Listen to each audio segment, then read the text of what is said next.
¿Se les escucha? Muy buenos días. Me gustaría saber si me escuchan bien. Muy buenos días. Sean bienvenidos al Café Científico Virtual Avances de la Investigación Científica sobre el SARS-CoV-2 en Panamá, iniciativa organizada por la Secretaría Nacional de Ciencia, Tecnología e Innovación con el apoyo de la Fundación Ciudad del Saber.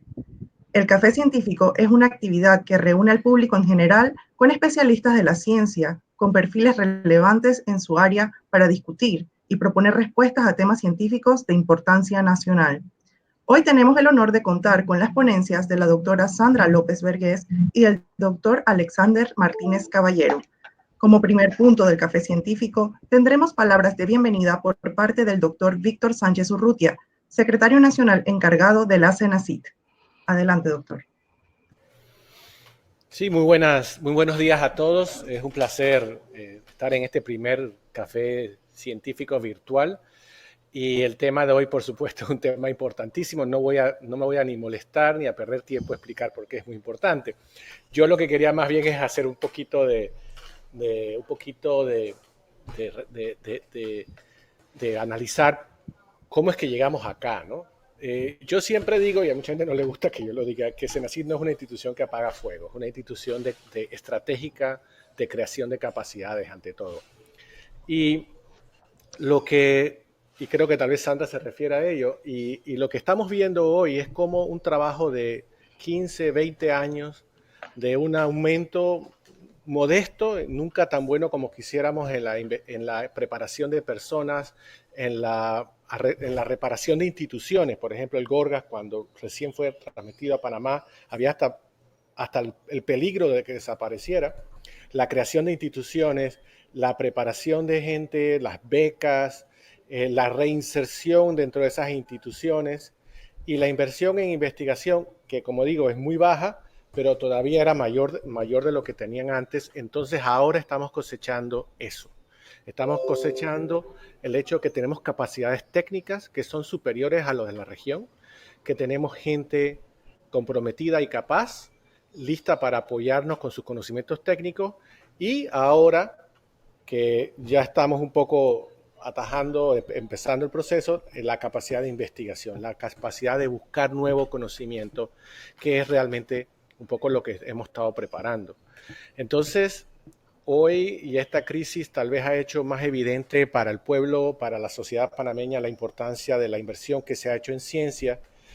Y sabemos que vienen días y años difíciles después de que salgamos de esto, cuando salgamos, pero yo espero que esto sirva para recordarle a las personas y a la sociedad la importancia de la inversión en ciencia. Así que hoy tenemos dos distinguidos investigadores del Instituto Conmemorativo Gorgas, y también quería sumarme con María Gabriela al agradecimiento a la Ciudad del Saber por apoyarnos técnicamente para realizar este webinar. Así que no quiero hablar más, pero creo que esto es un ejemplo de por qué uno invierte en ciencia. Uno invierte en ciencia para crear capacidades en el país, esencialmente, y por supuesto para entonces empezar a hacer investigación para resolver los problemas o los retos que el país afronta, y esos son muchos, no son solo médicos, también hay retos que el cambio climático nos va a hacer, y los retos que la misma tecnología crea en el sector productivo. Así que no quiero hablar más, y María Gabriela, esas eran mis palabras. Muchas gracias, doctor Sánchez. A continuación tendremos un saludo por parte de la doctora Milena Gómez Cedeño, secretaria nacional adjunta de la CENACIT y directora de Innovación Empresarial. Adelante, doctora. Muy buenos días, gracias María Gabriela. No me voy a extender el mensaje, solamente el agradecimiento por garantizar los espacios de acceso a la investigación científica, el apoyo a la Ciudad del Saber y el apoyo a los científicos que están trabajando hoy en la primera línea, muy por la línea de lo que acaba de decir el doctor, son capacidades creadas, y aprovechar estos espacios de acceso para divulgar la actividad científica o la investigación científica que se está desarrollando, en dónde estamos ahora, qué rol hemos jugado en este mes y medio en cuanto a la situación de pandemia mundial y hacia dónde un poco deberíamos apuntar. Entonces, un poco agradecer el poder tener estos espacios y no me retraso más. Muchas gracias.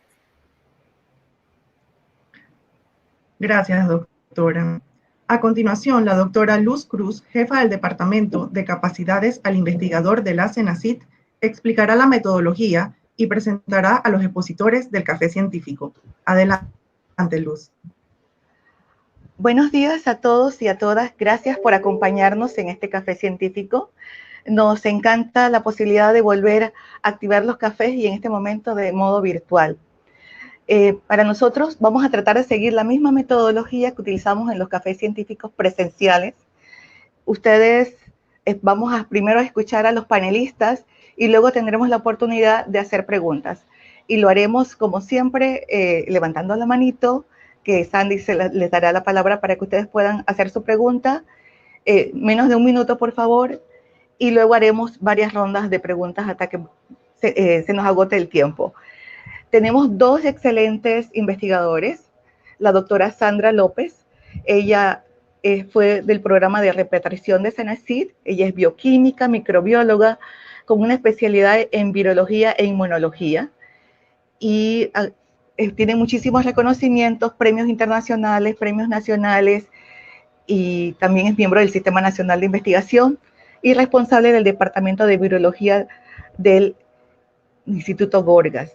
También nos acompaña Alexander Martínez, tecnólogo médico, investigador en biotecnología, genética virológica y estudios filogenéticos, también del Instituto Gorgas.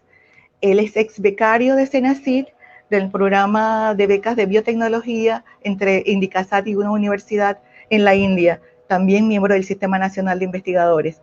Dos excelentes investigadores que están haciendo historia en este momento con el COVID-19. Le damos entonces a Sandra y a Alexander para que inicien las presentaciones de este día.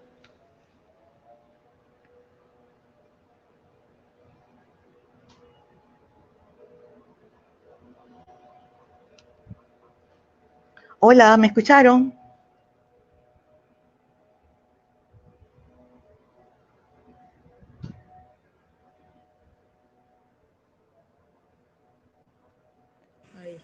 Hola. Buenas, ¿me escuchan? El video, pues, poner. Ahora sí. Listo, dame un segundo. Ya vamos sí, a se escucha. la presentación.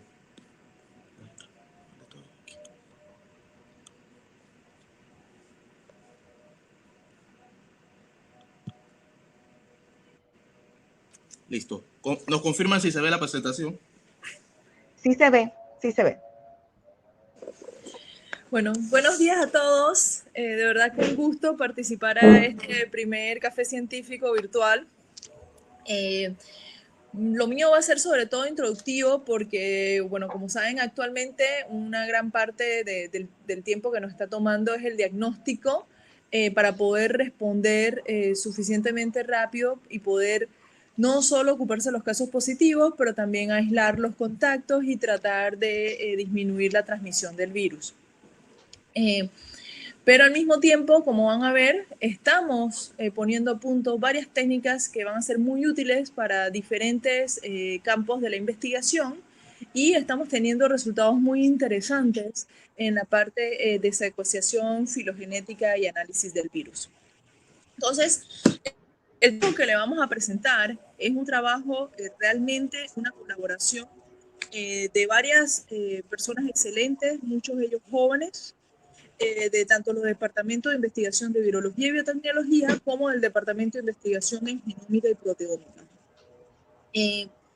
Aquí en la misma parte de diagnóstico verán después, pero ahí ya tenemos entonces un apoyo de otros departamentos del instituto. Como ustedes saben, este virus, que es un virus emergente, zoonótico, y vamos a poder discutir un poquito más en la próxima diapositiva y en sus preguntas, es del orden de los nidovirales y la familia Coronaviridae y la subfamilia Orthocoronaviridae. Lo que es interesante con estos virus es que por muchos años, después de haber sido identificados, no les prestamos prestamos atención porque la mayoría virus veterinarios. Por ende, toda la virología médica no estaba, o sea, no se enfocaba en ellos.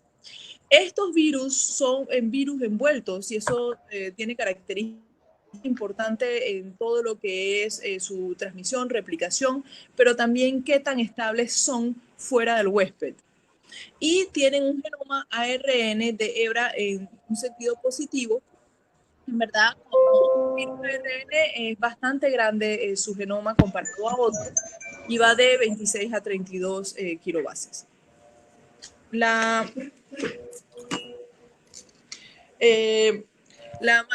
Los pocos virus que se han identificado en humanos, o sea, que pueden infectar humanos y causar enfermedades humanas de esta familia, son sobre todo infecciones intestinales o respiratorias.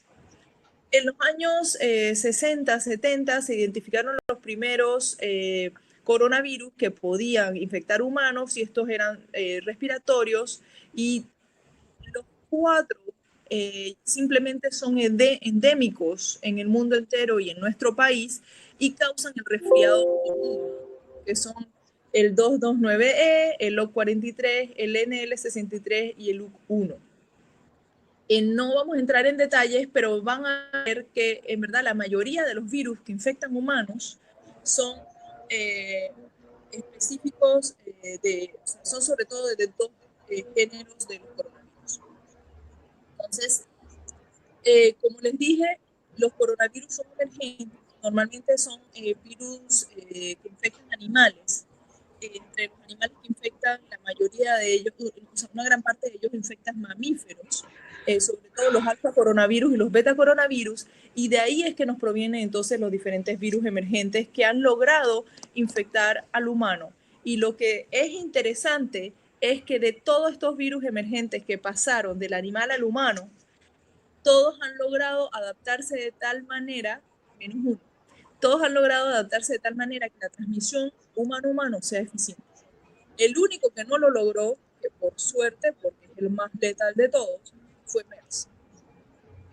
La transmisión de MERS humano-humano es bastante baja y eso es lo que logró que no hubiera una pandemia, como estamos teniendo ahora mismo con SARS-CoV-2, que es menos letal, pero que tiene una mucho mejor transmisión.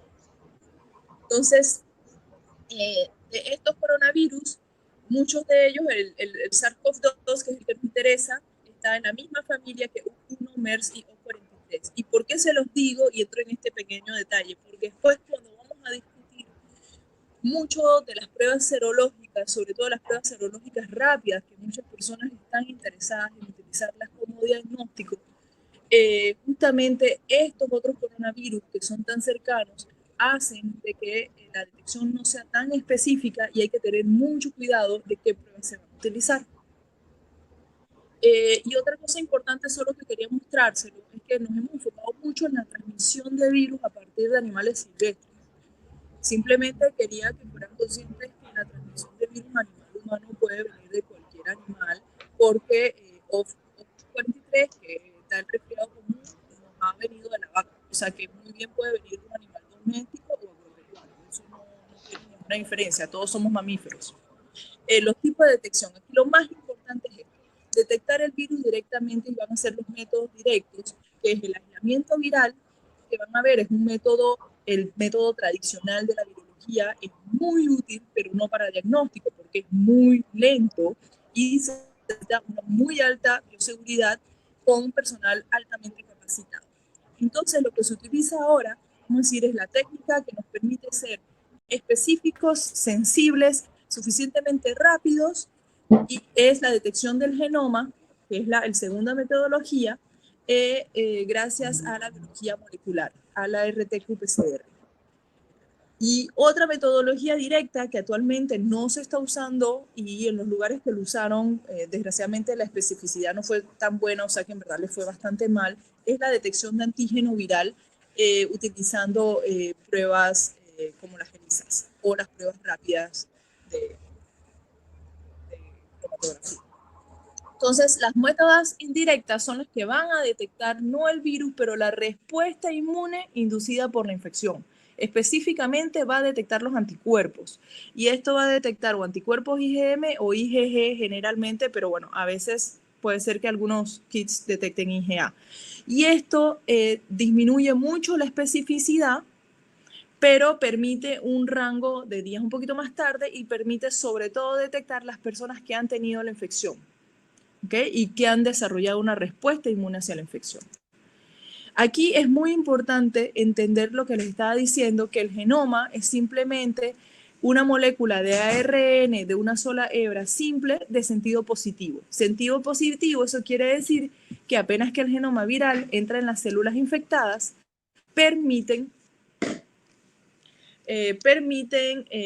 producción de proteínas virales al mismo tiempo que la replicación. Entonces, aquí, como ven, es un genoma complejo con diferentes órdenes de lecturas y vamos a tener ARN genómicos y subgenómicos, pero lo que es importante ver en esta imagen es sobre todo los genes que nos van a interesar para lo que es detección molecular, y va a ser los genes de estructura E y N, pero también el gen de la polimerasa RDRP.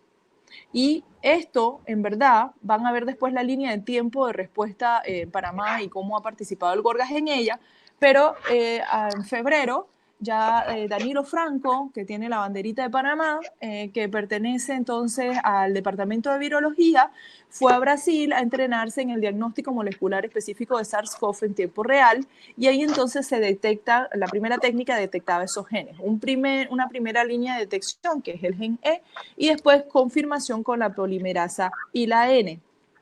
En el nuevo protocolo no están utilizando la N. Y este protocolo, que en verdad es excelente, fue uno de los primeros en salir, viene del Instituto Charité en Alemania. Y como pueden ver, es una metodología muy sensible. Y como tenemos plásmido, en verdad puede ser cuantitativa si en un momento es necesario para investigación. Para diagnóstico es cualitativa porque tenemos que responder rápidamente y no estamos para estar gastando reactivos para hacer gamas, pero tiene esa posibilidad. Y es muy sensible porque puede detectar hasta 2.7 copias por reacción. Todas las pruebas comerciales que hemos recibido, las más excelentes, detectan entre 20 y 25 copias por reacción. Por ende, son muy buenas y suficientes para diagnóstico, pero menos sensibles. Simplemente en la línea del tiempo, lo que era interesante era que apenas tenemos los reportes de neumonía desconocida por China en diciembre y se identifica un nuevo coronavirus en enero. Entonces, y que está el primer caso internacional fuera de China, comenzamos a activar la respuesta en Panamá.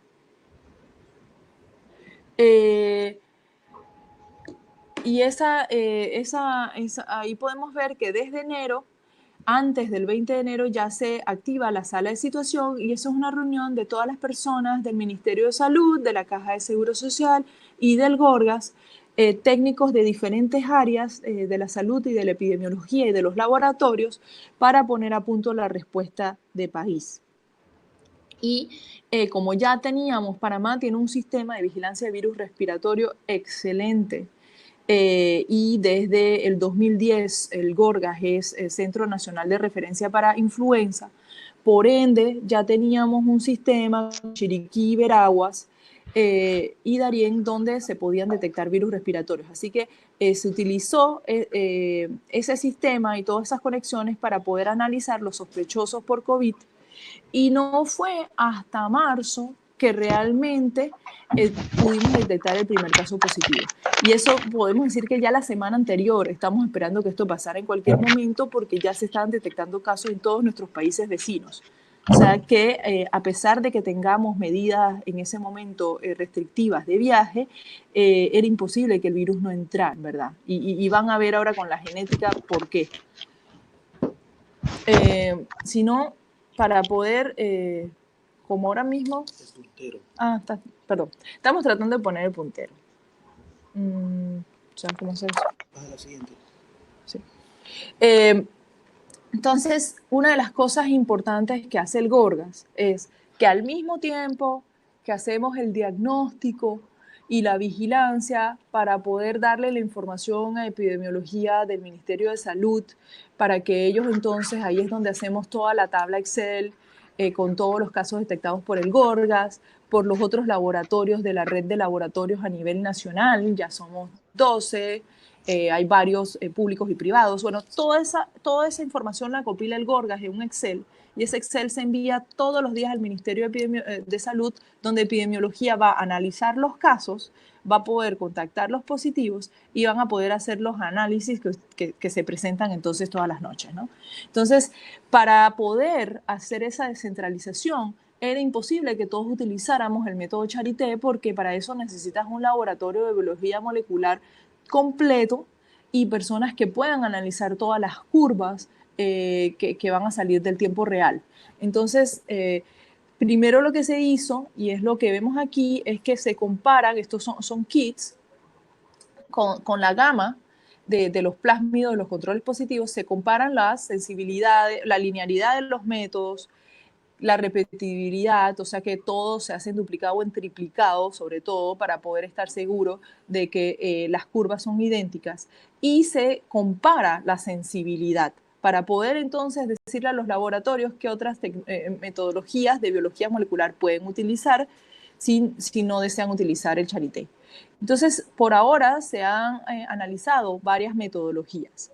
Entonces, es importante saber que normalmente en Panamá todo lo que es diagnóstico, sobre todo serológico, porque es donde más cuidado hay que tener, el corte es de 90%. Sin embargo, aquí estamos comparando con una prueba tan sensible que es el gol estándar del Charité, que en verdad el corte lo tuvimos que hacer 80%, porque si no íbamos a perder kits de muy alta calidad. Entonces, es lo que ven aquí. Entonces, una vez que detectamos el virus por biología molecular, ¿okay? Sabemos que la persona está infectada en ese momento, sabemos que la persona es infecciosa y puede transmitir el virus en ese momento, es el momento donde tenemos suficiente virus para poder secuenciarlo y realizar entonces las investigaciones sobre el mismo virus, al nivel molecular y genético, poder entenderlo, caracterizarlo y saber qué es lo que está circulando en el país. Y eso es lo que ahora mismo entonces le va a presentar el doctor Alexander.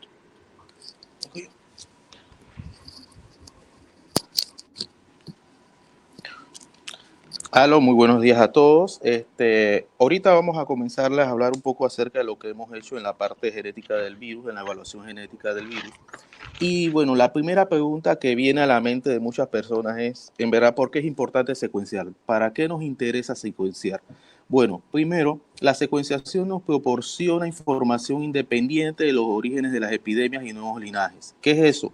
Muchas veces en el estudio epidemiológico común, clásico, ese estudio epidemiológico clásico recae en lo que el paciente te diga, en lo que puedas colectar del paciente, en dónde viajó, por dónde vino, por dónde circuló. Sin embargo, cuando uno analiza el genoma, uno está analizando exactamente al virus que infectó al paciente. Y eso da muchísima información adicional a la que se puede obtener en una epidemiología clásica. También nos permite unir la fuente de transmisión con la persona infectada.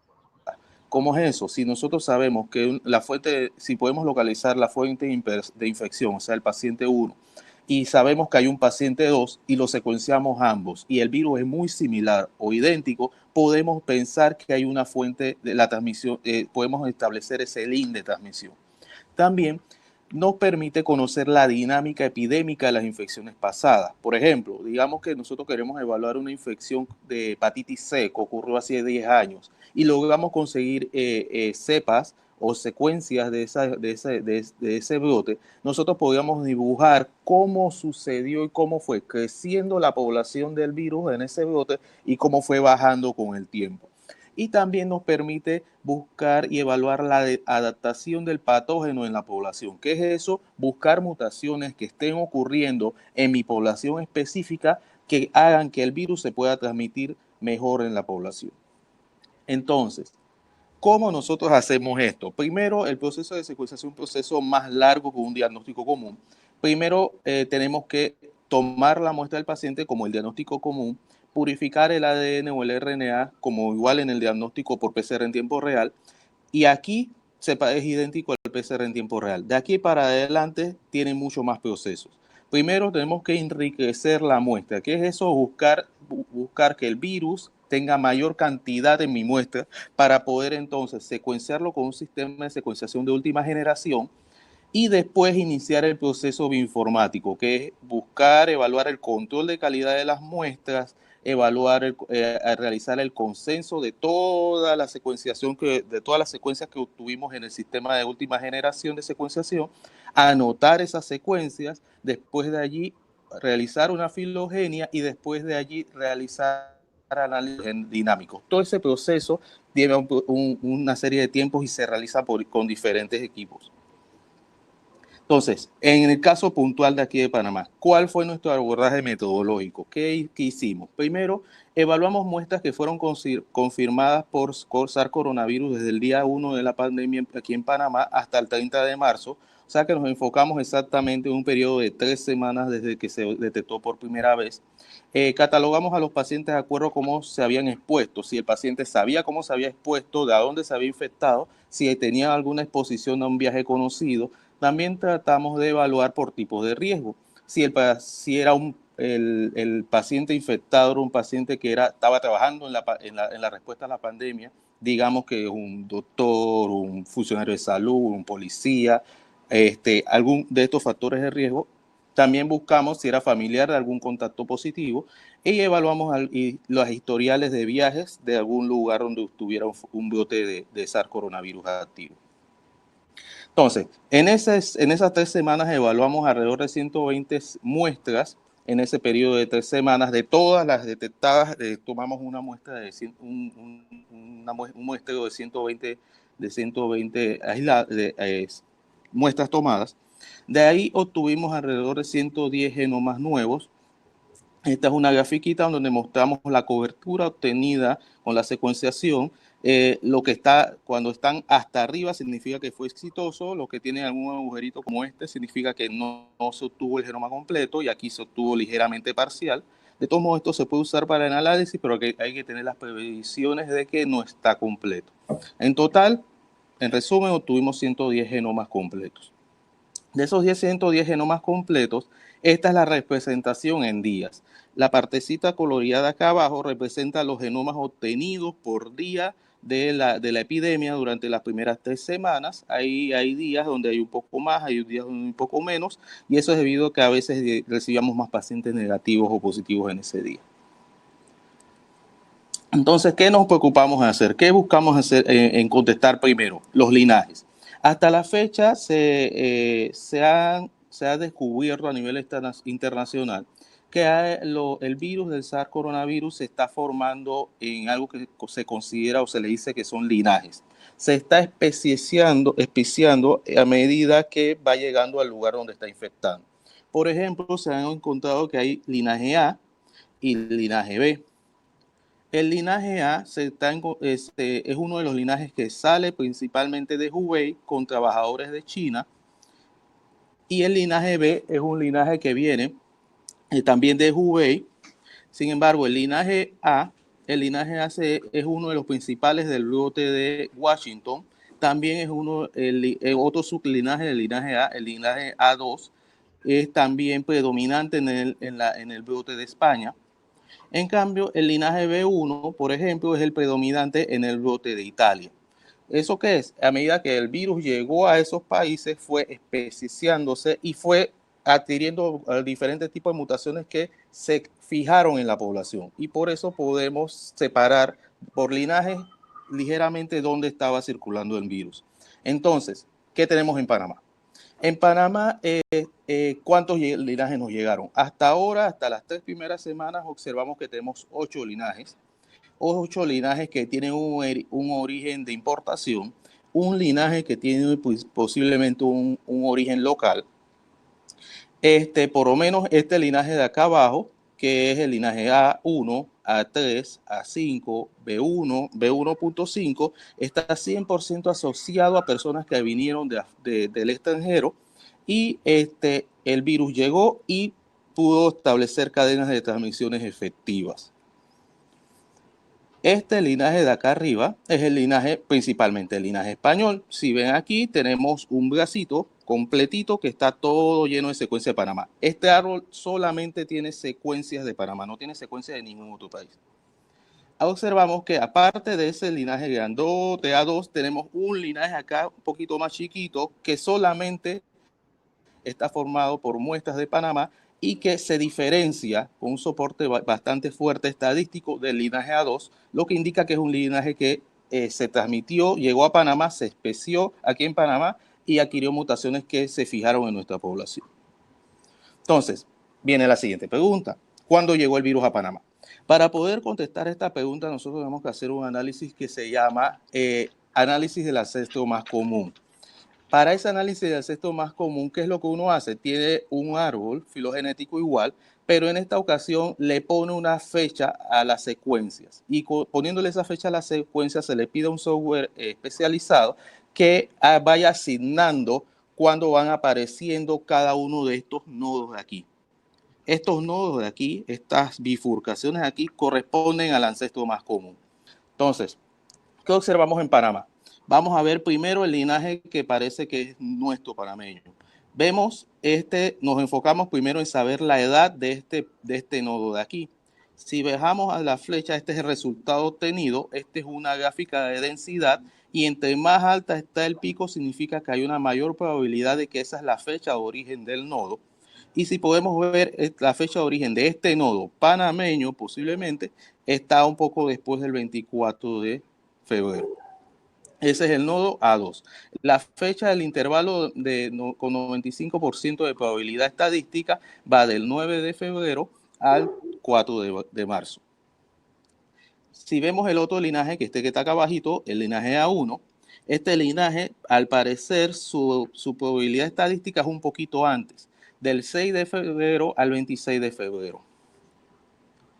Si vemos este de acá, B1, que es otro linaje que tuvimos otra importación diferente en Panamá, el tiempo del ancestro más común de él es esta fecha de aquí, que es más o menos del 21 de enero al 3 de marzo, al 2 de marzo.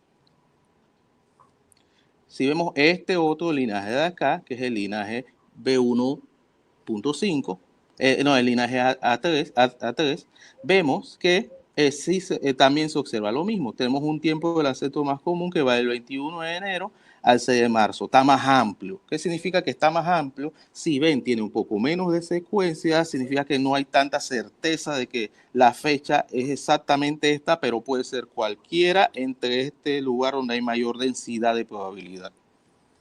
Y este de acá, que posiblemente es el linaje que primero llegó a Panamá, el linaje A2, tiene un origen más inicial, tiene un origen que puede venir desde inicios de febrero, desde inicios del año hasta el 14 de febrero.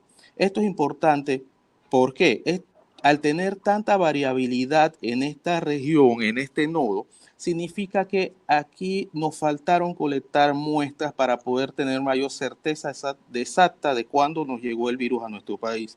Eso significa que de manera estadística confirmar que estas secuencias que nosotros tenemos aquí corresponden al paciente cero. Pero sí podemos decir que el paciente cero ya lo teníamos posiblemente en febrero aquí en Panamá.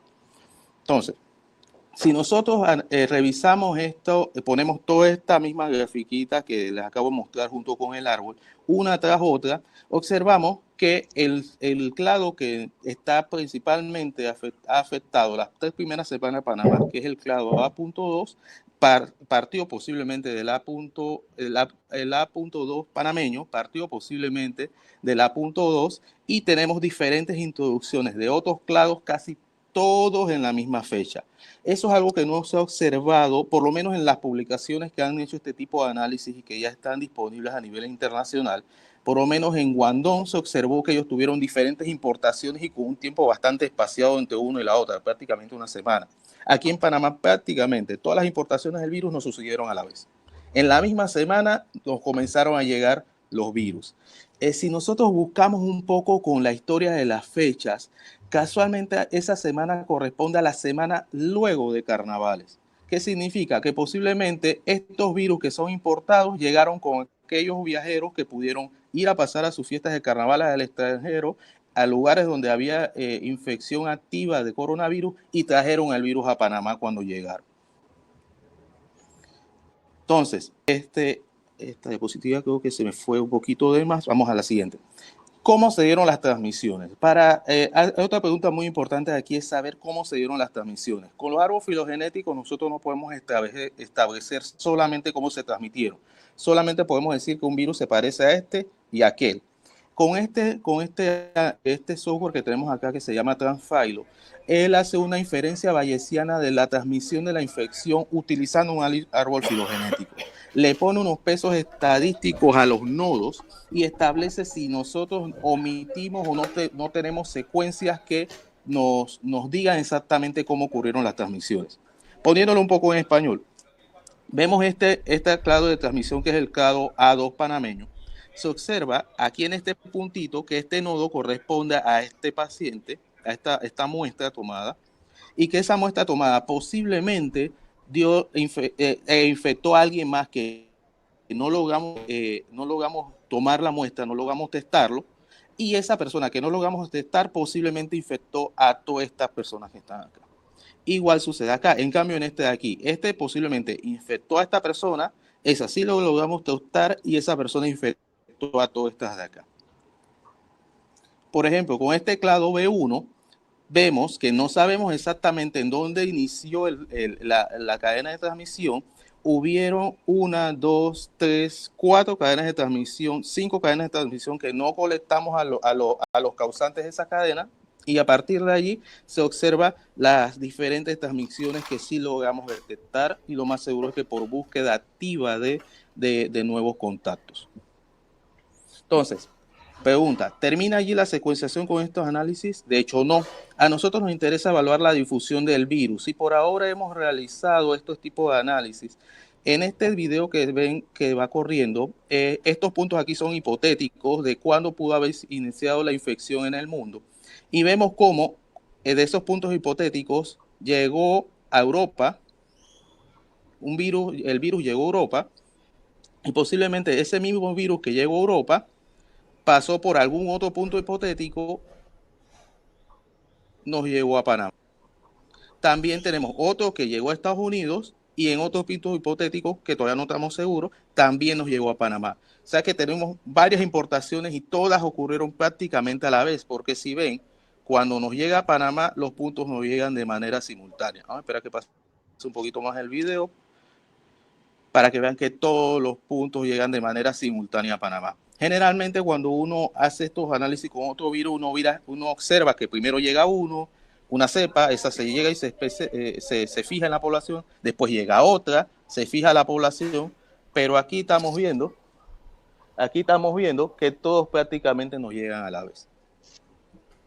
Bueno, ¿qué más queremos hacer? Tenemos que seguir evaluando las secuencias semana tras semana mientras dure la pandemia, para ver si hay diferencias, cambios de aminoácidos que causen un efecto en las proteínas que produce el virus, ya sea lo vuelva más o menos patogénico, y para eso lo tenemos que seguir haciendo todas las semanas, seguir colectando pacientes, seguir evaluando los positivos confirmados para ver si hay un cambio.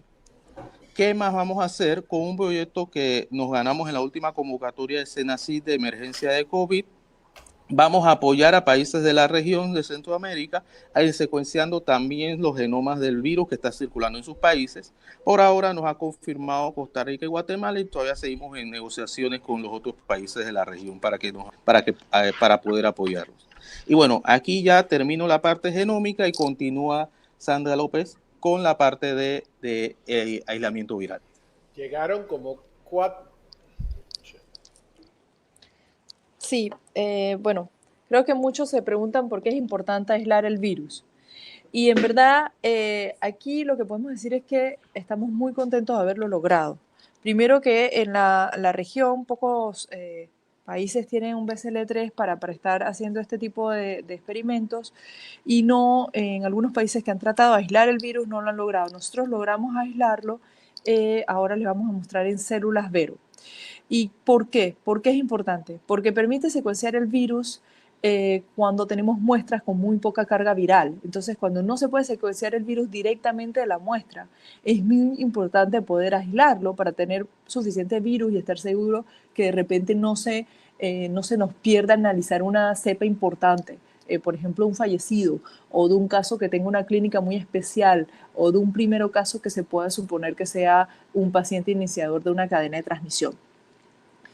También esto permite tener virus para poder realizar otros experimentos y entre los cuales detectar anticuerpos neutralizantes en las personas. Y eso es muy importante para estar seguros que los anticuerpos producidos por las personas infectadas realmente inhiben al virus.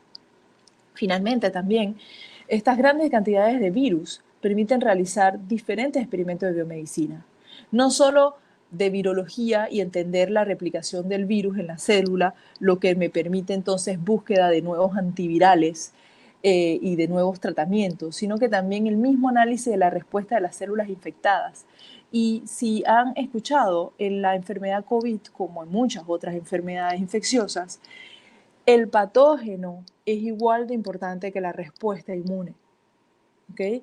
Algunos síntomas van a depender directamente del virus, pero otros síntomas van a depender del tipo de respuesta inmune que uno da contra la infección. Y es lo que se está discutiendo mucho ahora, por ejemplo, con el problema de que si la respuesta inflamatoria es demasiado fuerte, bueno, finalmente esto es un riesgo para ir más hacia severidad y no un efecto protector. O sea, hay que tener en la respuesta inmune, tiene que haber un balance para que entonces esta sea realmente protectora y antiviral. Entonces, aquí podemos ver lo que es el mismo aislamiento del virus en células Vero, que son una línea celular de células de riñones de mono verde, y se ve poco a poco como las células que normalmente están aplanadas, son células adherentes, se van volviendo redonda y refringente. Entonces, eso indica que ellas se están despegando. Y cuando las células estén totalmente muertas y se despeguen, van a haber huequitos en la capa de las células. Y esto lo podemos ver con un teñido de cristal violeta. Aquí lo que se hace es que este es el virus puro en cultivo. El sobrenadante viral se agarra y se va a diluir en diluciones seriales de 10 en 10 y vamos a poder ver que entre más virus tengo, menos células tengo, pero no puedo realmente identificar cuántos virus infecciosos tenía. Y entre más los voy diluyendo, más puedo separar el virus. O sea, si yo dejo este tiempo aquí, todas mis células se despegarían y yo no vería nada. Esto estaría totalmente blanco como vemos acá. Pero aquí podemos contar cada virus infeccioso al inicio del experimento porque en mi cultivo voy a poner agarosa. Entonces ese medio hace que el virus ya no puede ir al sobrenadante de las células y no puede infectar de manera aleatoria las otras células que están en mi pocillo, sino que solo puede ir de contacto en contacto de una célula con la otra y entonces me hace un foquito de infección. Entonces, eso es lo que contamos para saber cuántos virus infecciosos hay, tomando en cuenta la dilución en un volumen específico de producción viral. Y esto es muy importante porque me permite, y es lo que estamos haciendo ahora mismo, desarrollar el test de neutralización en placa. ¿Qué es lo que se va a hacer con este test? Es que se escoge una dilución de virus en el cual se pueda contar el número de placas y que sean bien visibles y separadas. Y se va entonces a mezclar con sueros de pacientes que tuvieron COVID o con controles negativos. Y esto me permite saber si el paciente que tuvo COVID desarrolló anticuerpos que realmente se unen al virus de manera específica e inhiben la infección del virus, el virus no va a poder entrar a las células, no va a poder hacer estos focos y tendré entonces una capa completamente violeta, perfecta. Si mis anticuerpos no son neutralizantes o no he producido anticuerpos todavía, entonces nada va a inhibir el virus y vamos a ver el mismo número de plaquitas. Entonces esto nos va a ayudar mucho no solo para la investigación de la respuesta inmune per se. También me gané una convocatoria de Senacid para comparar entonces la respuesta inmune de pacientes ambulatorios con pacientes hospitalizados, pero también nos va a poder ayudar a investigar en el proyecto de solidaridad que tiene el Ministerio de los Hospitales. Porque a partir del plasma de las personas que fueron infectadas pero que ya se recuperaron y están bien, esas personas van a poder donar su plasma. Ese plasma simplemente se verifica que el virus ya no esté, porque acuérdense que la definición de recuperado de Panamá es bastante estricta. No es solo una recuperación clínica, sino que también es una recuperación por laboratorio, con 2 muestras seguidas que tienen que ser negativas. Entonces, esa persona sabemos que tuvo COVID, pero que ya no tiene COVID, por ende ya no lo puede transmitir. Y se puede detectar anticuerpos, bombas serológicas, por ejemplo, ELISAs, pero para ver si esos anticuerpos son protectores por investigación, vamos a poder hacer neutralización en placas y ver entonces si estas personas realmente tienen anticuerpos protectores, y entonces que eso pueda ayudar a las otras personas que están con problemas, o sea, que están infectadas en el momento y que necesitarán ese tratamiento. Entonces, estas técnicas son muy importantes y son laboriosas, y tienen que estar manejadas entonces en alta seguridad. Claro, si yo quiero detectar estos anticuerpos, antes de saber neutralizantes, tengo que saber que están ahí. Y para eso hay diferentes técnicas. Las mejores técnicas de punto de vista, especificidad y sensibilidad son las ELISAs. Y esas actualmente han llegado algunas a Panamá y se están evaluando. Pero las que llegaron primero fueron las pruebas rápidas de IgM y IgG por inmunocromatografía. Estas pruebas tienen diferentes calidades y también, o sea, algunas ya han sido evaluadas en el Gorgas y otras están actualmente en evaluación. Y se ha visto que es muy importante evaluar la sensibilidad y la especificidad in situ, en su país, aunque sea una evaluación rápida, para estar seguro que lo que está en el inserto sea real. Que no nos pase como otros países que compran pruebas rápidas, que el inserto dice 90% de sensibilidad y en verdad solo está el 30%. Entonces es realmente importante verificar. Entonces eso es algo muy importante. Otra cosa muy importante es que estas pruebas serológicas no son de diagnóstico. No me dicen que la persona en este momento está infectada, si puede transmitir o no el virus. Lo que me dice es que estas personas fueron infectadas y han desarrollado una respuesta inmune. ¿Ok? Entonces es algo muy distinto, es muy útil para estudios, por ejemplo, de seroprevalencia, para saber cuál es el porcentaje de la población que ha sido infectada y estudiar la tasa de ataque del nuevo patógeno, en este caso SARS-CoV-2. Okay, eso es importante. Y algo importante que no se nos olvide, que no lo habían pensado otros países, porque para ellos eso no es un problema, pero que para nosotros, y por ejemplo Singapur eso sí era, hay que tener cuidado porque algunos kits son tan poco específicos que cruzan con dengue. Y es lo que menos queremos en nuestro país, que es endémico para dengue. ¿Okay? Entonces sí es importante trabajar con sueros de su propio país. Algo que todos vemos, para nosotros, o sea, para el personal de salud, ocuparse de los pacientes al día, sobre todo los pacientes hospitalizados, los pacientes en cuidados intensivos, para nosotros hacer el diagnóstico, para nosotros entrar al laboratorio de BCL3, todos necesitamos equipo de protección personal. Y como saben, a nivel mundial estos equipos están en escasez. ¿Ok? Entonces es importante ver nuevas metodologías, porque normalmente, del punto de vista de bioseguridad, lo mejor es que sean de uso único. Pero actualmente puede que pronto esto no pueda ser la realidad en muchos países y nosotros puede que nunca lleguemos a eso, pero tenemos que prepararnos. Entonces, estamos evaluando diferentes métodos de descontaminación de este EPP, que es por autoclave o por vapor de peróxido de hidrógeno, que creo que es el que ha tenido el mejor resultado por ahora. Y además de estudiar si hubo descontaminación, también se utiliza el contador de partículas para verificar la calidad de la filtración del respirador N95 antes y después de la descontaminación, asegurarse que esta descontaminación no haya disminuido la protección que nos da este equipo de protección personal. Y esto es es algo muy importante y sé que se está estudiando también en la UTP, por ejemplo. Entonces, claro, queremos agradecer primero a todo el personal de salud, a todas las personas que están ahora mismo en la respuesta a COVID, al personal de seguridad, o sea, todo el mundo. Y, por supuesto, a los agentes financiadores, Senacid, el SNI, que acabo de ver que fue corregido por el PowerPoint así, a MINSA y el Gorgas. También, en verdad, el diagnóstico lo realizamos gracias a la respuesta de contingencia COVID a nivel de gobierno nacional.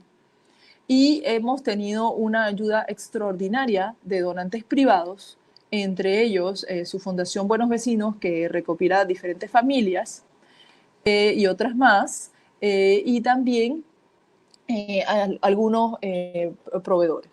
Entonces, colaboradores, como dije, todas las personas del Departamento de Virología y Biotecnología, que son los que normalmente entonces hacen el diagnóstico y la vigilancia, todas las personas del Departamento de Genómica y Proteómica que nos están apoyando tanto en la vigilancia como en la evaluación y que estamos colaborando para lo de genoma, pero también todo el personal del Gorgas, desde el seguridad, todos, y por supuesto hasta el director, doctor Pascal, todos nos están apoyando en cada etapa que es crucial para poder responder a la población.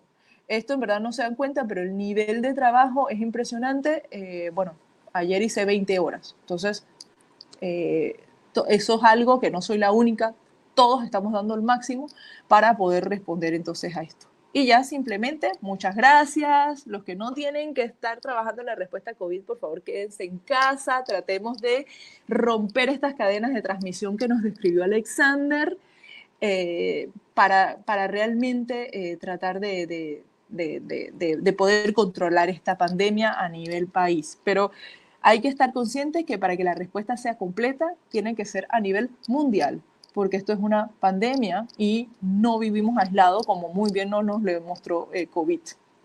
Bueno, muchas gracias.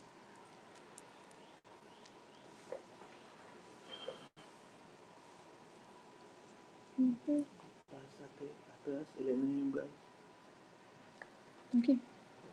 ¿Dónde está el mus? Mus. Muchas gracias, doctores, por esta excelente presentación. A continuación, la doctora Luz Cruz abrirá el espacio de preguntas y respuestas.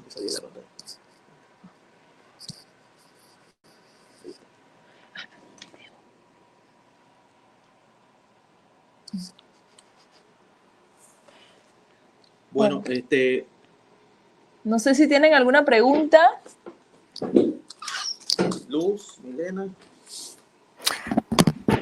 Hola.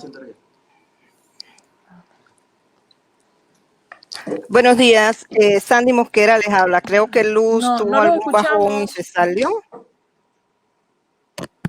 ¿Hola?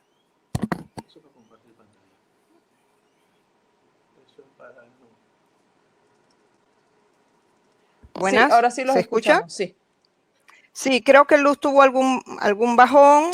Yo les voy a leer, Sandy Mosquera les saluda, voy a leerles algunas de las preguntas que ya fueron avanzando en medio de su exposición. Oscar Martínez pregunta, ¿los kits son producidos en qué sitio? Sí, ¿los kits son producidos? ¿En qué sitio son producidos? A los diferentes kits que hemos probado. Del mundo entero. O sea, vienen de China, Corea, Estados Unidos, Alemania, Francia, Suiza. O sea, sí. No sé cuál es la pregunta. O sea, la técnica Charité simplemente se pide la producción de oligonucleótidos y sondas, y se tienen que comprar entonces las enzimas. Pero para los kits que son comerciales, en verdad hemos probado kits de diferentes partes del mundo. Algunos son donaciones y otros son traídos por la empresa comercial que desea tener un registro sanitario. Ya va a salir el volumen allá, el audio. Pero no sé si no sé si contesté, o sea, no sé si esa era realmente la pregunta y la contesté correctamente. Bueno, esperemos a ver si el participante más adelante aclara un poquito. Les voy a leer 3 preguntas aquí en secuencia. Johaira Simiti pregunta, ¿han detectado más de los 8 clústeres originales? Álvaro Ramón Paiva pregunta, ¿está disponible la planilla de Excel de diagnósticos realizado por el Instituto Gorgas en el portal del Ministerio de Salud? ¿Cómo se obtiene? Y son 3 diferentes, ¿no? Yo creo que mejor una por una, porque nos vamos a perder. Okay. Lo de la planilla de Excel, eso es muy importante saber. Esto es diagnóstico. Ahí yo tengo información personal preciosa. Eso no debe salir normalmente del ministerio. Eso es confidencial. Y si no rompemos la ley 68, ¿no? O sea, ahí rompemos 2, 3 leyes por lo menos de diagnóstico. Entonces, eso es totalmente confidencial, solo entre el médico, el ministerio y el laboratorio. Lo que sí se hace después es que tendría que totalmente desidentificar y desvincular la data, y con códigos que habría que definir, entonces esa data se podría liberar. Pero para hacer eso necesitamos permiso de los comités de bioéticas nacionales. Entonces eso es algo que no es difícil obtener, pero sí tienen que pedir el permiso tanto al ministerio como al Comité de Bioética Nacional. Normalmente no se debería utilizar con fines de investigación, sino más bien como se está realizando ahora, liberando la data general donde no se puedan identificar las personas para informar a la población de qué es lo que está pasando. Sí, yo creo que también con ese punto que a veces la población quizás no se entiende mucho, todos tenemos derecho a la privacidad de nuestros datos y hay leyes que amparan esta privacidad. Si alguien está interesado en realizar algún tipo de estudio, algún tipo de exploración diferente que no se está haciendo en este momento, lo adecuado es comunicarse con las personas que sí pueden manejar la data porque están legalmente amparados para usar la data, y hacer algún tipo de colaboración, ir a comités de bioética y que los comités de bioéticas aprueben el tipo de datos. Como nosotros en Panamá somos uno de los países que tenemos un comité de bioética que protege mucho más que muchos otros países de la región. Por eso es importante que estas cosas se hagan. Así como nosotros, por ejemplo, para hacer este trabajo de genomas y poder tener la data de dónde vives, de qué tipo de riesgo tienes, nosotros tuvimos que pedirle a un comité de bioética permisos para realizar este tipo de estudios. Así que no es de que, por ejemplo, algunas personas puedan pensar, es que no queremos compartir, no es eso, sino es que hay que seguir los parámetros legales, porque al final nosotros podemos hacer lo que la ley nos permita hacer, no más de allí. Entonces, con respecto a la otra pregunta de los linajes, como les mencioné, nosotros analizamos las 3 primeras semanas. Ya estamos realizando, nosotros estamos analizando las siguientes semanas. De hecho, hoy está entrando, ya debieron haberlo puesto el secuenciador, otro grupo de muestras para secuenciar. Y como les dije, toma algo de tiempo. Eso saldrá de aquí al sábado, iniciaremos análisis y comenzaremos a ver la siguiente semana cómo ha seguido. Como dije, analizamos hasta el 30, ahorita estamos tratando de analizar hasta el 14 de abril. Pero la verdad, tengo que aceptar que en este momento ya nos estamos quedando un poco sin recursos de personal, porque aparte de hacer hacer los genomas, que consume tiempo, apoyamos a respuesta y validación, y después del 30 de marzo, la cantidad de casos diarios ha aumentado realmente exponencialmente. Y hacer y elegir los pacientes, todo eso toma muchísimo tiempo, más que las primeras 3 semanas. Pero eso es algo que vamos a seguir haciendo y tenemos que hacer porque esa es la propuesta que sometimos a CENACID. Ok, pregunta. ¿Están haciendo antigen mapping detectando alguna mutación en el spike protein que modifique los péptidos que se pegan al receptor? Sí, nosotros hemos verificado la región donde está ubicada el antígeno de pico del virus, el antígeno de Spike, que se piensa que es el que mejoró la infectividad del virus desde murciélago a humano. Por ahora, lo que vemos en la región es lo mismo que se ve en el resto de las secuencias a nivel mundial. El virus, es un virus que, a pesar de que es un virus de RNA, que está cambiando, en verdad está cambiando mucho a mucha menos velocidad que cambia, por lo menos el influenza, o a mucha menos velocidad que cambia el VIH. Entonces, sí hay algunas mutaciones que nos permiten darle trazabilidad, pero este virus está cambiando bastante lento. Inclusive, si algunos estudios han dicho que del virus del murciélago, donde en teoría está originando, al virus intermediario, al virus humano, pudieron haber pasado de 20 a 30 años. Eso fue bastante tiempo. Entonces, ahorita, en lo que hemos analizado, no hay cambios que indiquen de que hay un cambio antigénico en esa región. Son bastante más estables. Una pregunta de Luisa Morales. ¿El A1 de dónde vino?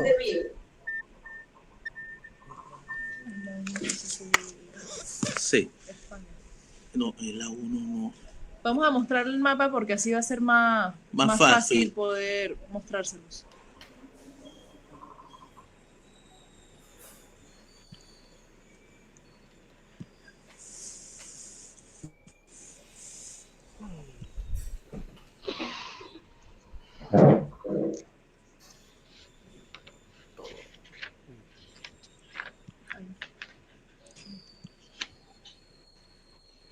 Sí, como lo dije en su momento, el A1 son diferentes linajes, el linaje A, el linaje B.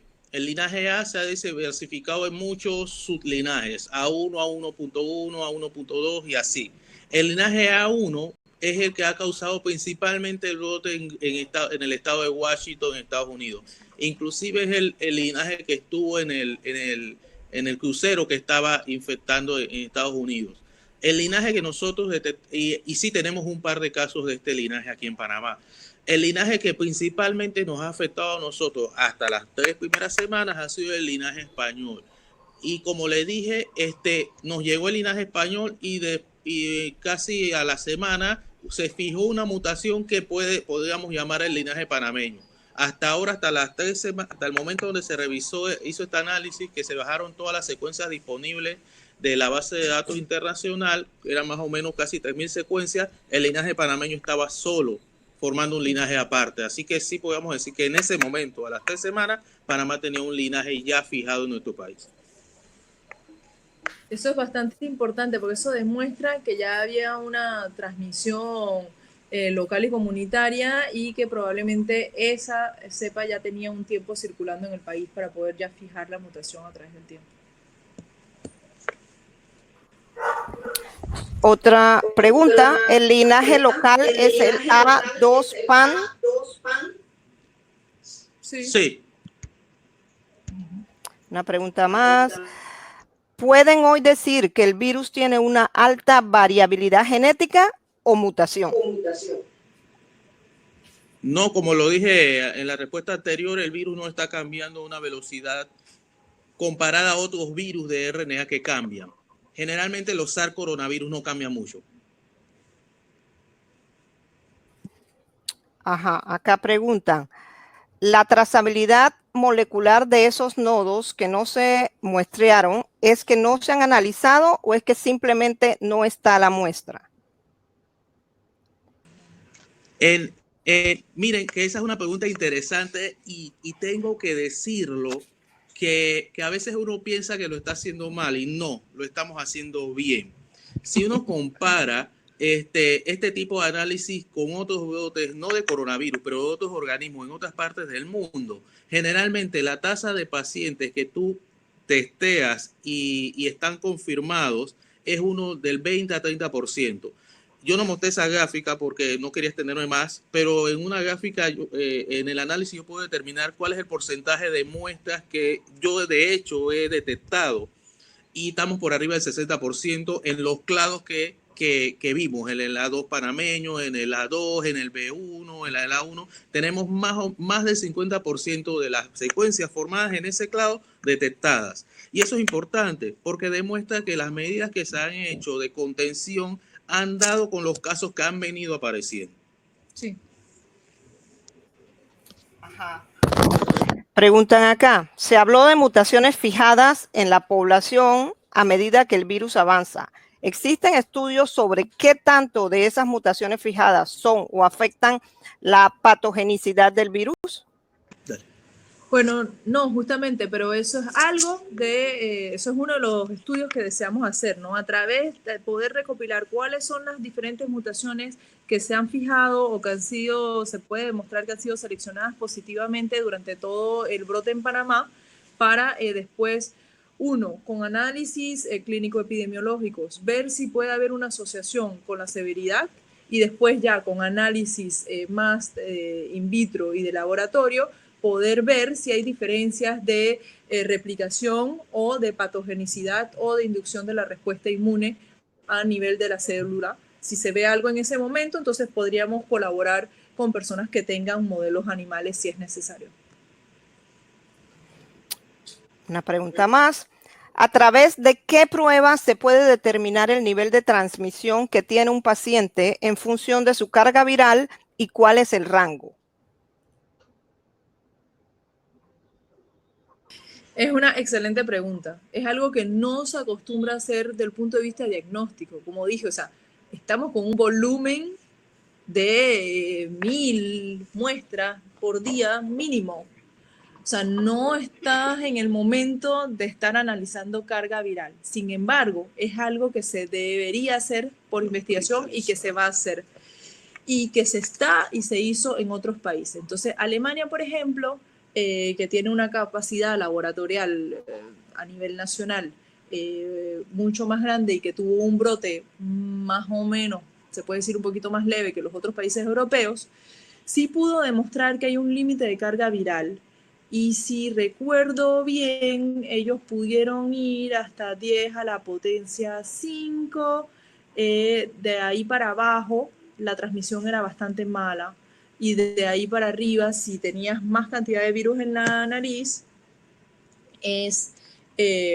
se podía, o sea, era suficiente para transmitir. Sin embargo, es muy importante considerar varias cosas, que la carga viral es diferente a lo que es transmisibilidad. ¿Ok?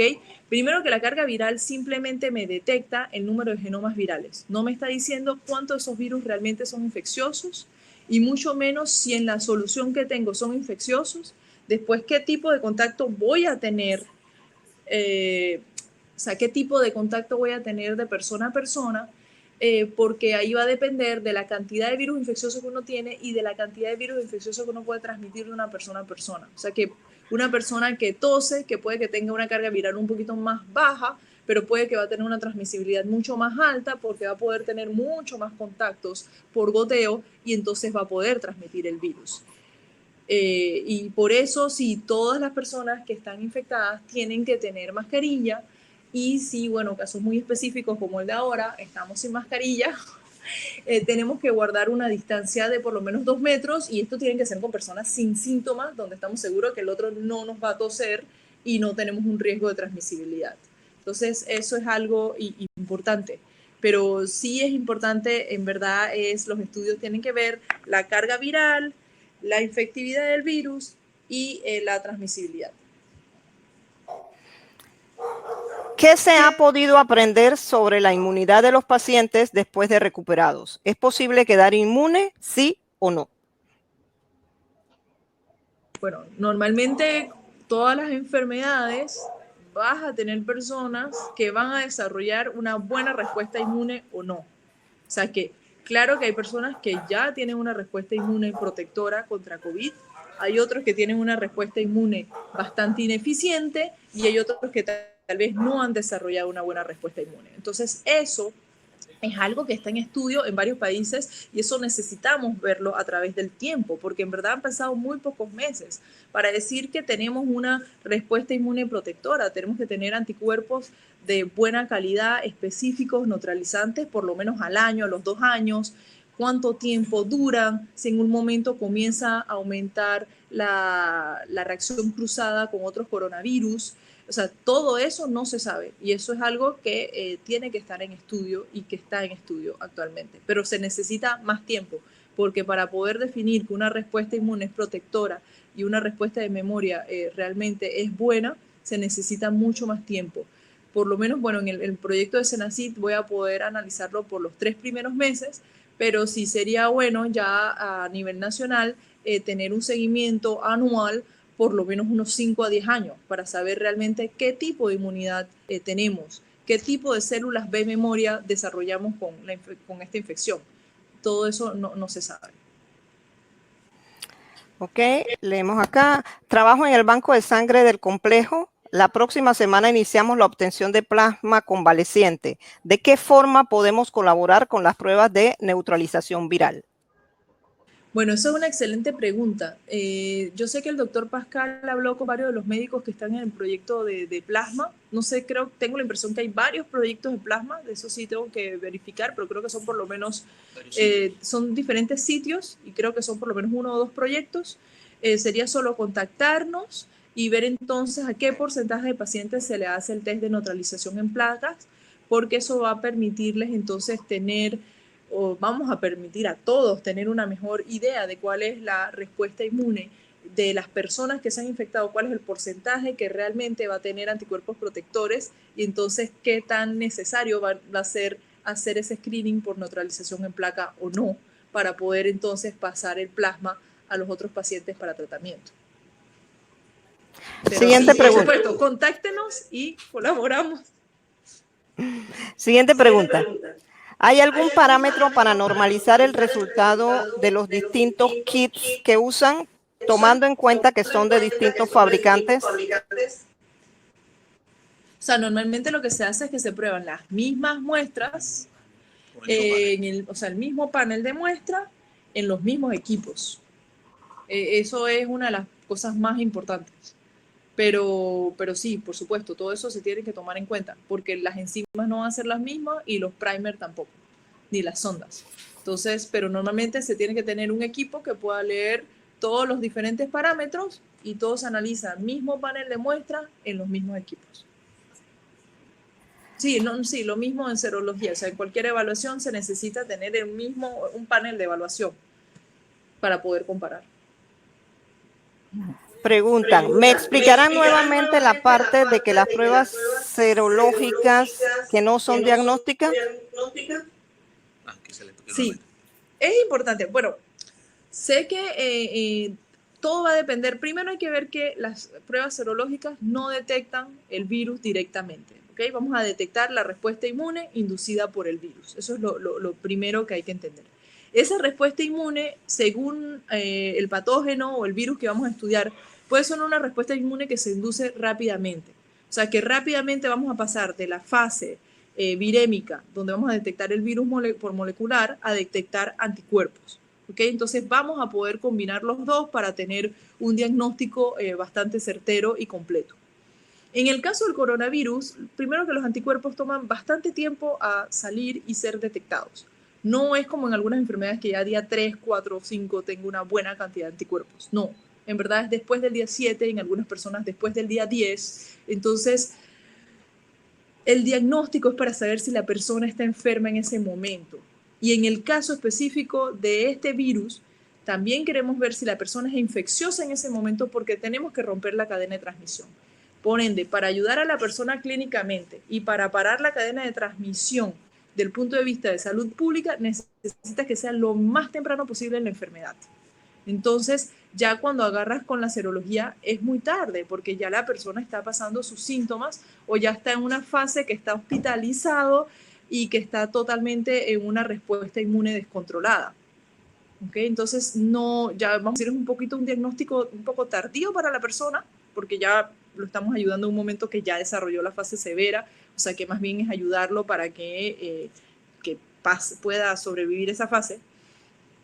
Y también es muy tarde para la respuesta de salud pública porque entonces ya tuvo 1 o 2 semanas donde era infeccioso y ya tuvo varios contactos y entonces la cadena de transmisión va a ser mucho más grande. Entonces, por eso es que sí, que no se usa realmente para diagnóstico, pero sí es muy interesante, por ejemplo, ver si una persona fue infectada, si ya desarrolló anticuerpos o no, si se volvió negativo o no, eso sí es algo interesante. O sea, poder analizar bien la respuesta inmune y sobre todo los estudios sobre prevalencia que son muy importantes desde el punto de vista epidemiológico. Siguiente pregunta. ¿Qué necesidades tiene la comunidad científica nacional que está dando respuesta al COVID-19 en estos momentos? Abro paréntesis, más recursos económicos, donaciones de insumos, personal científico. Bueno, primero es una excelente pregunta. No creo que pueda contestar para toda la comunidad científica. Creo que todos necesitamos fondos para hacer investigación. Probablemente muchos necesitan infraestructura de calidad, ¿ok? Yo creo que todos están anuentes que hasta en el mismo Gorgas, que a pesar de que es un laboratorio de referencia y una entidad con un historial, tenemos problemas de infraestructura, ¿no? Estamos con un edificio pequeño para la cantidad de personas y diseñado con los años 20. O sea que hay que tener en cuenta todo esto, ¿no? Pero sí es necesario desarrollar más laboratorios a nivel nacional para poder desarrollar la ciencia en el interior, desarrollar más fondos y sobre todo tratar de incorporar más investigadores. Y lo más importante de todo, que yo creo que lo estamos comenzando a hacer, pero debería tal vez hacerse de una manera más fuerte, es que ahora mismo somos varios grupos de investigación realizando diferentes investigaciones en campos muy específicos, a veces realizando investigaciones casi idénticas o similares, pero no hay una comunicación entre los diferentes campos. Estamos trabajando en silos. Necesitamos trabajar mucho más interdisciplinario y mucho más multidisciplinario para poder tener una visión más global de la enfermedad, de la pandemia y poder responder mejor a ella. O sea, yo creo que eso es algo importante, tener como una entidad que nos ayude a colaborar y cómo hacer que sea una colaboración real y no solo de fondos. O sea, realmente trabajar en conjunto, tener ideas en conjunto y producir productos en conjunto. Entonces, esas son las cosas que se necesita. Pero actualmente tal vez lo que más hace falta son varios reactivos de biología molecular y eso hace falta tanto para investigación, pero sobre todo para diagnóstico. ¿Okay? Tenemos que estar conscientes de eso. Nosotros respondemos, pero todos los días yo estoy estresada buscando reactivos porque están en compra, pero acuérdense que es una escasez a nivel mundial, no es Panamá. Entonces, no llegan las cosas que ya están compradas. Entonces, o llegan en desfase y entonces hay momentos que los diferentes laboratorios a nivel nacional estamos en espera de esos reactivos. Entonces, los reactivos de biología molecular y, por supuesto, todo lo que es protección personal, que son las cosas que más se usan en todos los laboratorios. Yo diría que, no sé si la persona que hizo la pregunta quería quizá una respuesta un poco más retórica de qué nos falta a todos para hacer mejor investigación o más investigación. Lo que sí es cierto, y yo puedo decirlo porque siento que lo vivo y lo he vivido, nosotros en Panamá, a diferencia de otros países, hemos recibido bastantes recursos y bastante apoyo. Senacid a que nosotros en este momento podamos decir que podemos secuenciar genomas completos, que se puede hacer aislamientos virales, que tenemos laboratorios de BCL3, es algo que viene de hace años atrás. Como lo dijo al inicio el doctor Víctor, eso es un trabajo de más de 15 años atrás. Y eso no es algo que se adquiere de la noche a la mañana. Por ejemplo, países en Centroamérica en estos momentos no pueden aislar el virus porque no tienen BCL3. Países en Centroamérica en este momento no han podido hacer genomas completos porque no vienen con una tradición de trabajar en estas cosas. Y en eso sí yo tengo que decir que Senacid ha apoyado bastante.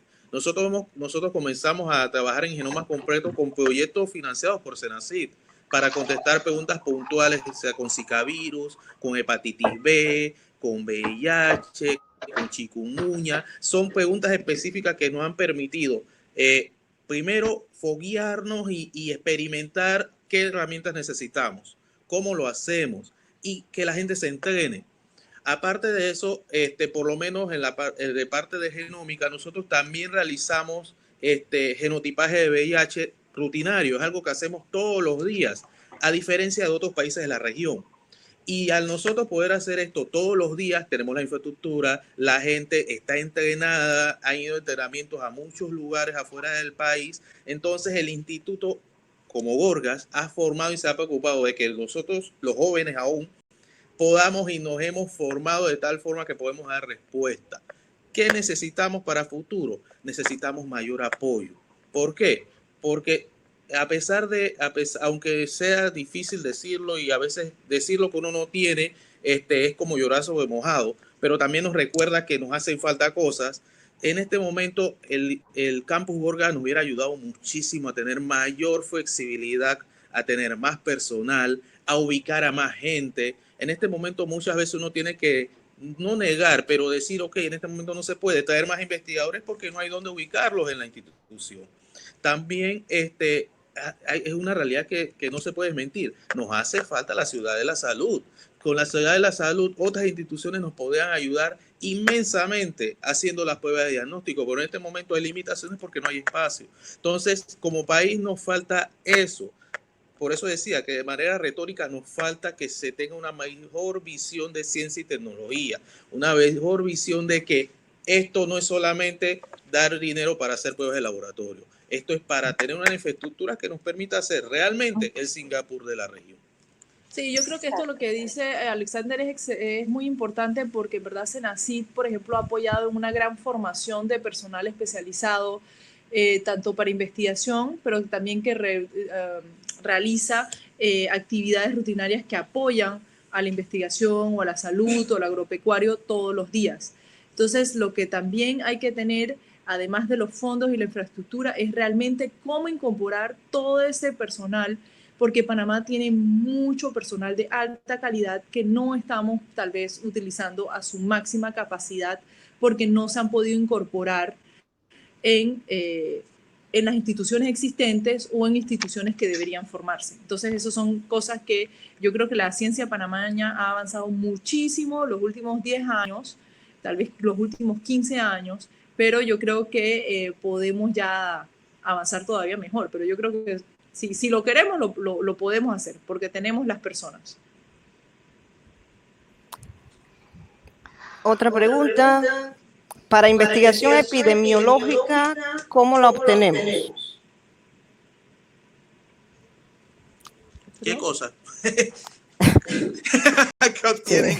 Los datos, ¿será que viene de la pregunta de los datos de la tabla, la base de datos? Bueno, en ese sentido, yo siento que, lo digo por mi parte muy personal, no sé si Sandra compartirá la misma visión.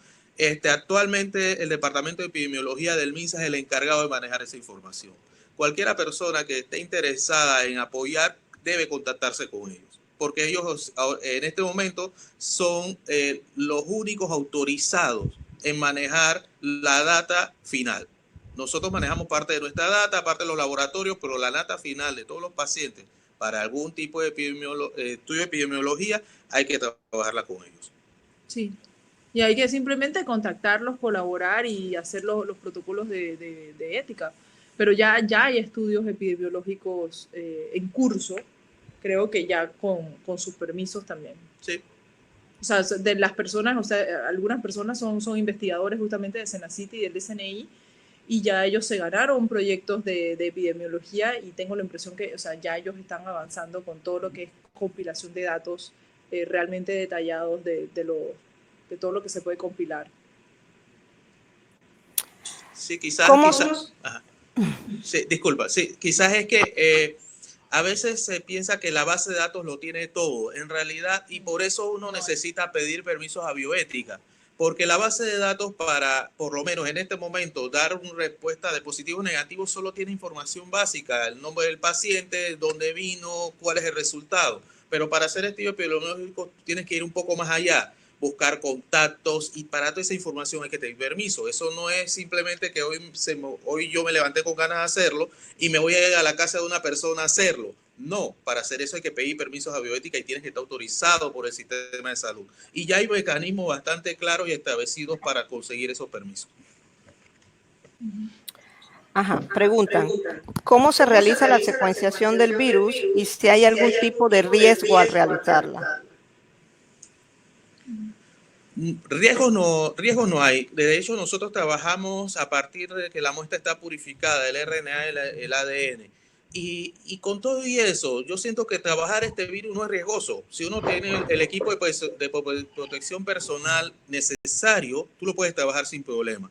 En cuanto al proceso, no lo quise poner en la presentación porque eso extiende, el proceso es complejo. Primero, tenemos que tener en cuenta que es un virus de RNA y todas estas metodologías de secuenciación trabajan con ADN.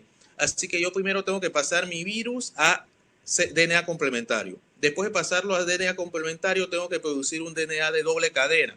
Nosotros, ¿cómo hacemos eso? Amplificando el virus con primer específicos. Es un cóctel de 196 primer que utilizamos para enriquecer el virus. Luego ese cóctel de 196 primer lo purificamos y hacemos un proceso de preparación de bibliotecas para secuenciación de última generación. Ese proceso de preparación de bibliotecas se hace a mano en el laboratorio. Luego de ahí se mete al equipo. El equipo de secuenciación hace una secuenciación de el Illumina, que utiliza una secuenciación de ligación, y esta secuenciación luego, que demora alrededor de 24 a 48 horas dependiendo del protocolo que utilicemos, nos arroja una serie de lecturas. Esas lecturas son lecturas cortas de más o menos de 150 pares de base de ADN del virus que yo le puse al equipo, del organismo que yo le puse al equipo. Luego de allí, ese pocotón de lecturas, que pueden llegar a ser millones de lecturas, las incorporo a sistemas bioinformáticos que tenemos instalados en el Gorgas, que tenemos en este momento un cierto nivel de capacidad y que estamos buscando ampliar esta capacidad para poder hacer con mucho más secuencias. Y luego, con esos sistemas bioinformáticos que ya tienen programas especializados y bien específicos para hacer este análisis, nos genera lo que nosotros le llamamos consenso, que es la secuencia de 30.000 pares de base. Después de allí es que viene la parte del análisis filogenético, que es comparar nuestras secuencias entre ellas mismas, con secuencias de otros países, con secuencias que se sabe que tienen mutaciones específicas, y luego utilizar algunos modelos matemáticos para construir los arbolitos filogenéticos como que le mostré. Hay muchos modelos matemáticos y esos modelos matemáticos uno tiene que compararlos, ver si el modelo matemático que más aplica para mi secuencia tiene que ver con un crecimiento exponencial, si tiene que ver con un crecimiento constante, si tiene que ver con un crecimiento en forma de mapa de horizonte. Son muchas cosas que hay que hacer. Y después de allí entonces que yo comienzo a hacer inferencias filogenéticas de la secuencia.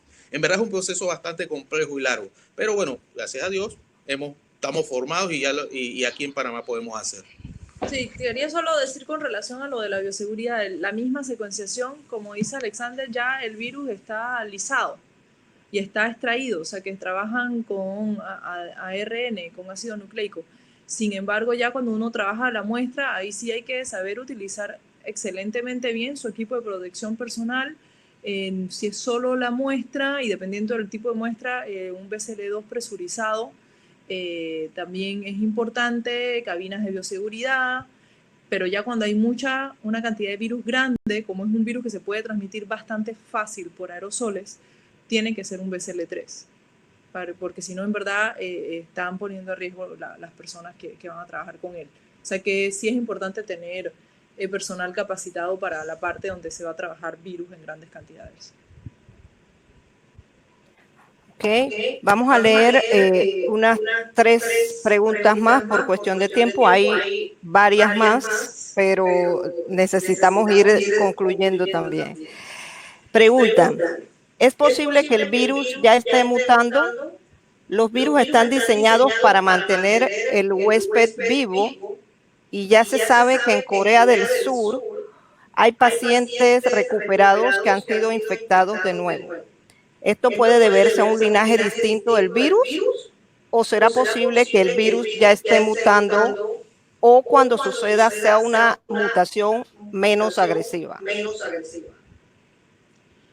Sí, bueno, esa es excelente pregunta. De que el virus está mutando, sí está mutando, porque todos los virus mutan. Como dijo Alexander, tampoco que su tasa de mutación no es tan fuerte como influenza.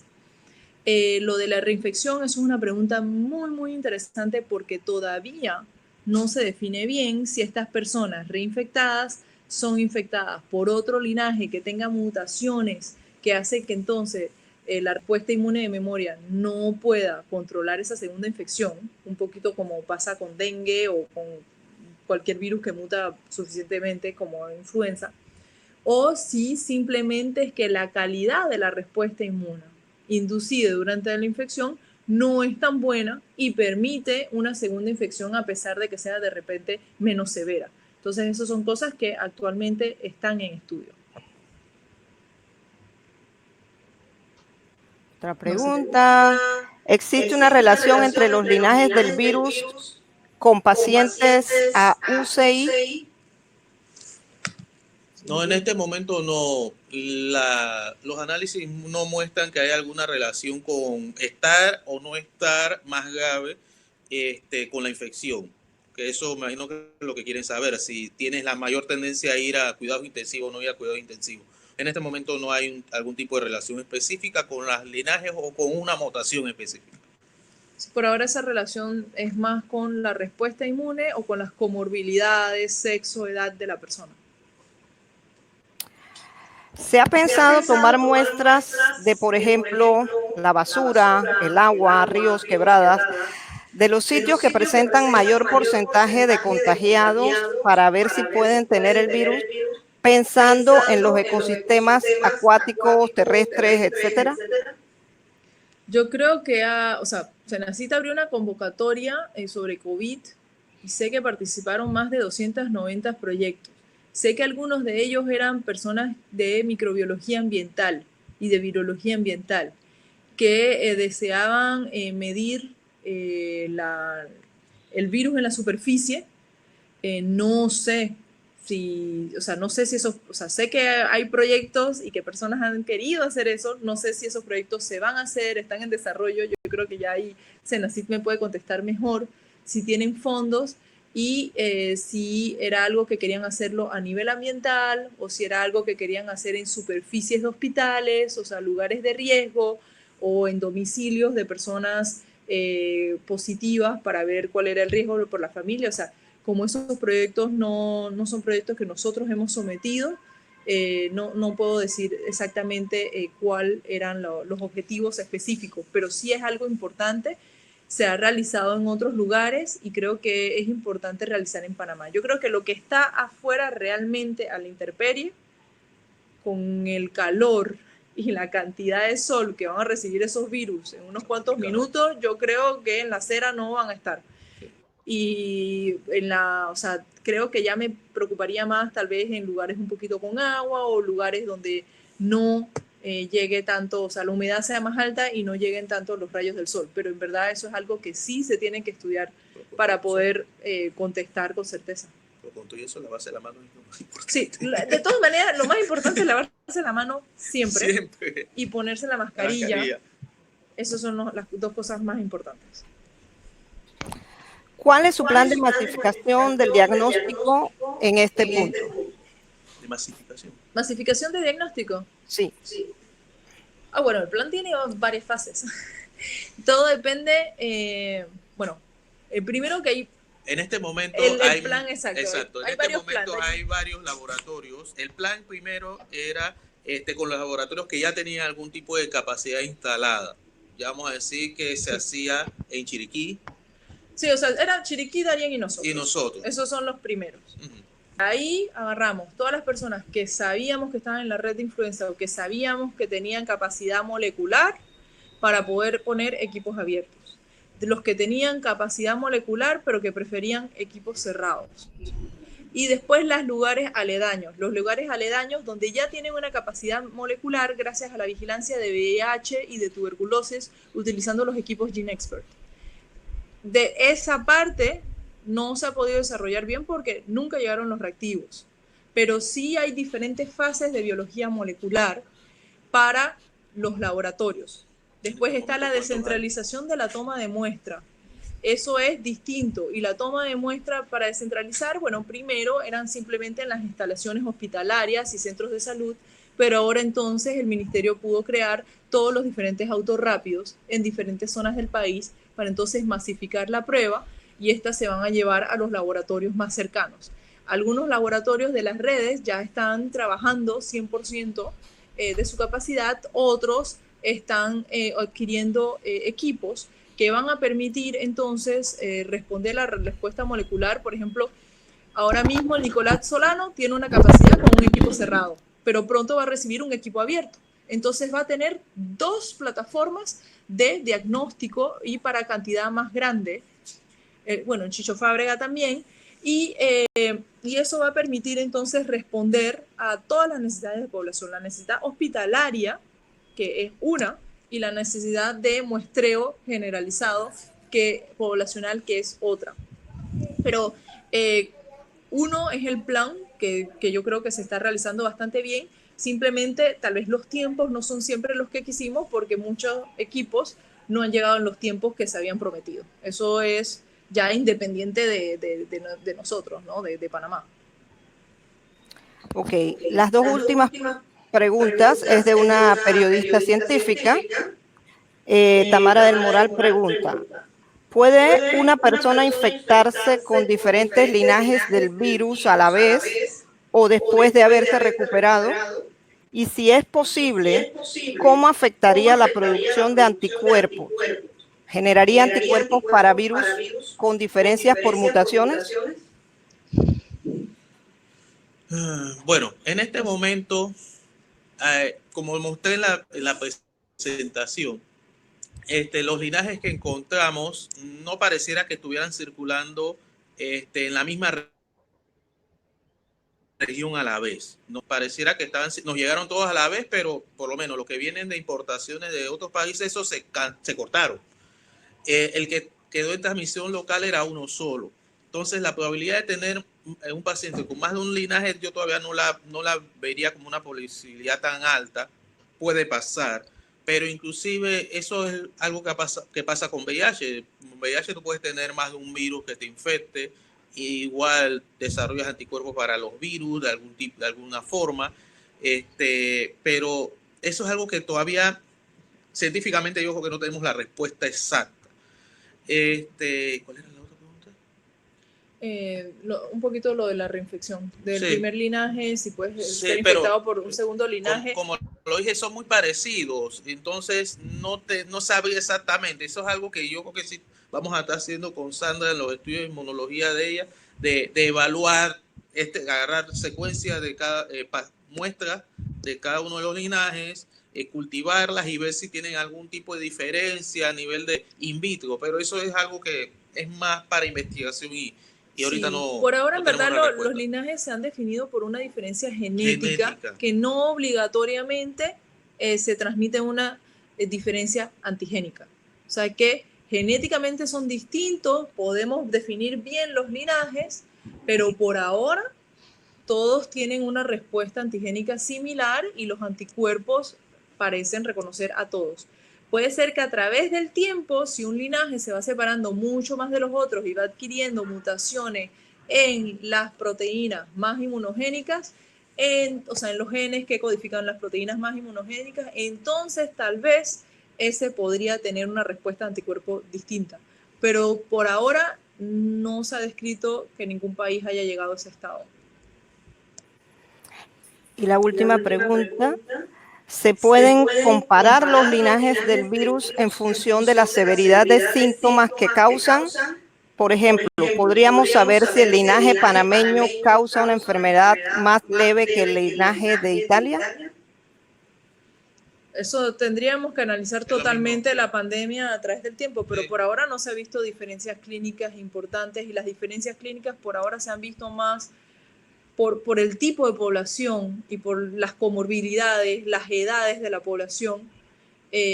Habría que analizar después cuál es el rol de la etnia y de la misma genética del huésped, porque todavía no se ha visto nada con relación a los linajes del virus. Bueno, le paso entonces la palabra a María Gabriela Alvarado.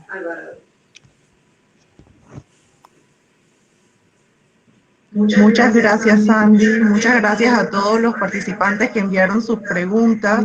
Y en nombre de la CENACYT y de la Fundación Ciudad del Saber, queremos agradecer a la doctora Sandra López Vergés y al doctor Alexander Martínez por compartir con nosotros sus conocimientos y su valioso tiempo. Damos por terminado este primer café científico virtual. Gracias por su participación. Por favor, estén atentos a las redes sociales @CENACYT para próximos eventos. Tengan una buena tarde. Todos, hasta luego, gracias. Gracias a todos. Gracias a todos. Gracias, Sandra. Gracias, Alexander. Hasta luego, saludos a la orden. Saludos. Gracias.